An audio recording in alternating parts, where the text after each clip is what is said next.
quand je regarde Ruffy combattre, je te rejoins. La première chose que je m'aperçois, c'est que sur le plan athlétique, il est toujours affûté. Il est capable de rythmer ses combats quand lui le décide. Je m'explique. Quand il y a un affrontement, il y a toujours des temps forts et des temps faibles. Et il y a toujours celui qui imprime le rythme ou celui qui le subit. Et moi, avant même de parler de technique, je m'aperçois que par rapport à sa mobilité, par rapport à ses déplacements, par rapport à son cadrage, c'est lui qui imprègne le rythme du combat. Comme Benoît d'ailleurs. Donc là, j'ai envie de te dire que je connais les qualités de Benoît, je sais que c'est lui généralement au sein d'une opposition qui rythme le combat, pardon.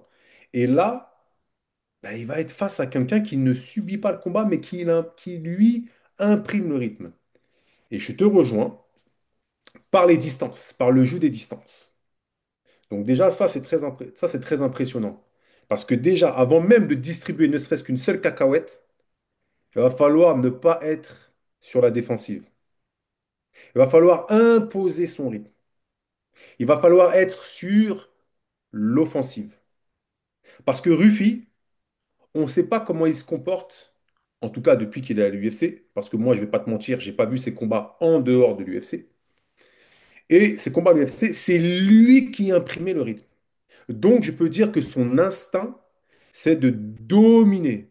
À l'image d'un Jean Silva, d'ailleurs, et à l'image aussi d'un Caio. Ce qui signifie qu'aujourd'hui, si je dois faire un raccourci, les Fighting Nerds sont dans la domination. Ils ont ce spirit de vouloir imprégner. C'est eux qui viennent commencer les actions. Et donc, lorsqu'ils commencent les actions, ils construisent les actions. Ils testent, ils feintent, ils déclenchent pour voir qu'est-ce qui se passe. Et en fonction de ce qui est répondu, ils s'organisent. Et ils s'organisent soit en striking, soit en transition, soit, s'il le faut, en lutte et au sol. Donc, le premier piège qu'il va falloir éviter, c'est le fait de se laisser rythmer le combat. Et ça, il est impressionnant là-dessus, Ruffy. Ensuite, pour ma part, tout le monde me parle des jambes de Ruffy. Oui, ok, il a mis un super retourné. Ok, il a des très bons kicks, il est très souple. Il utilise bien ses kicks. Ils sont donnés à bon escient. Ils sont précis, on l'a vu. Mais il commence souvent avec les points. Tout à fait. Moi, j'aime beaucoup sa garde en plus, hein. Moi, il me fait penser à Connor, hein. Clairement, il me fait penser à Connor avec la garde, les mains basses. Donc, non, non, j'ai parlé de son. Enfin, même beaucoup de gens ont parlé de son dernier KO qui est spectaculaire, mais il faut se méfier de ses points, hein. Clairement. Donc, Et j'ai bien aimé ce que tu as dit, hein. Le fait de casser le rythme, c'est super détail que tu nous apportes là, hein. donc, il utilise quoi? Il utilise Son bras avant. exactement, mais les deux, pas que le bras avant. Il utilise ses points comme base de construction. Il attire les Hmm. pièges ou dans le piège et les défenses avec ses poings et il tape, il tire, il fait mal avec ses jambes. Ouais, parce que forcément, si ton adversaire il a toute l'attention sur les points, les coups qui viennent du bas, c'est un peu Tu plus. défends, Ouais.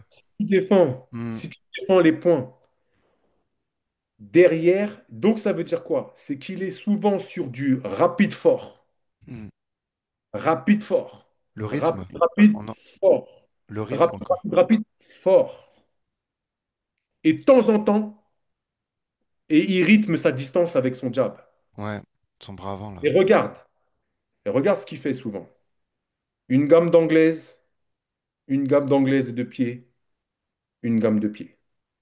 Une gamme d'anglaise, une gamme d'anglaise et de pied, une gamme de pied. Et c'est comme ça qu'il tourne.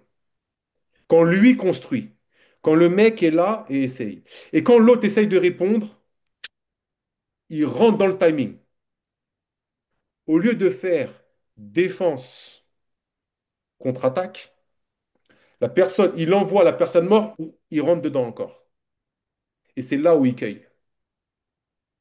Je t'ai rappelé, une fois, on a discuté des deux types de contre-attaque.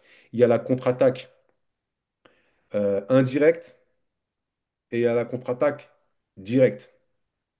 Je t'ai déjà expliqué que la contre-attaque indirecte, c'est une technique de défense et derrière, il y a une riposte.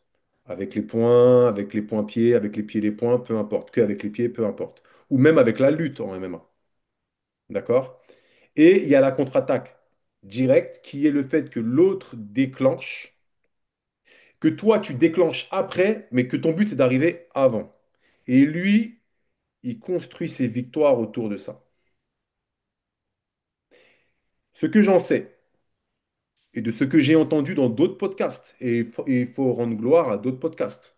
En l'occurrence, j'ai écouté des podcasts de nos confrères de Montpellier, Clément, Marcou, et de son acolyte Fred, et qui disait quelque chose de terrifiant.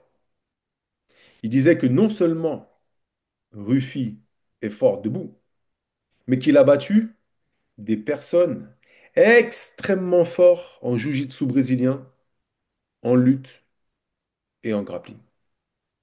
Ce qui veut dire que là aussi, il va falloir ne pas être en dessous Ruffy lorsque le combat sera au sol. Il va pas falloir rester longtemps en dessous. Il va falloir très très vite soit faire du scramble, soit faire des techniques de renversement ou des attaques. Même si elles avortent, il va falloir toujours attaquer quand il sera en dessous. Faire attention au contrôle, mettre bien les bras dans les biceps, mettre bien les menottes au poignet, bien rapprocher son corps et aller en dessous de la poitrine lorsqu'il sera en dessous, Benoît. Parce qu'a priori, dessus, il est terrifiant. Donc, on a quelqu'un qui est fort debout, qui a priori est très fort aussi au sol, parce que à sa salle, il paraît-il qu'il a des mecs extrêmement forts, comme des Rodolfo Vieira, comme des Caio, donc plein d'autres grappleurs qui sont chauds de fou. On connaît bien sûr le pied-point parce qu'il y a Jean Silva, il y a Prates, il y a plein de... ils sont chauds. Mais en vrai, apparemment, même au sol, ils sont très chauds. Ah ben, on l'a vu avec Jean Silva face à Bryce Mitchell, hein. On pensait tous que c'était qu'une team de strikers et il nous a prouvé le contraire, hein. Non, non, mais ça, clairement, il est chaud au sol, Ruffy, hein. Ça, c'est pour ça. Mais moi, je veux revenir sur ce que tu as dit. Faudra pas se faire imposer.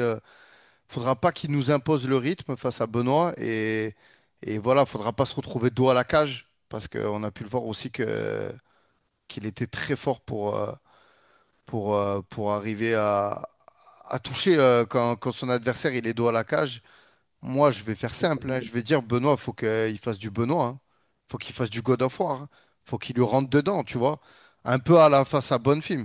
Tu vois, de toute façon, je pense que c'est ce qui va se passer. Tu vois, des gros middle. On a pu le voir que là, il est parti en Thaïlande. Ça a travaillé le clinch. De toute façon, on le sait, hein.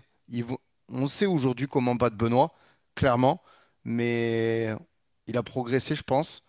Et, euh, et ça va être intéressant, hein, parce qu'aussi, là, il y a la patte du head coach de Nicolas Haute, qui, je pense, à faire, va commencer à faire ses résultats.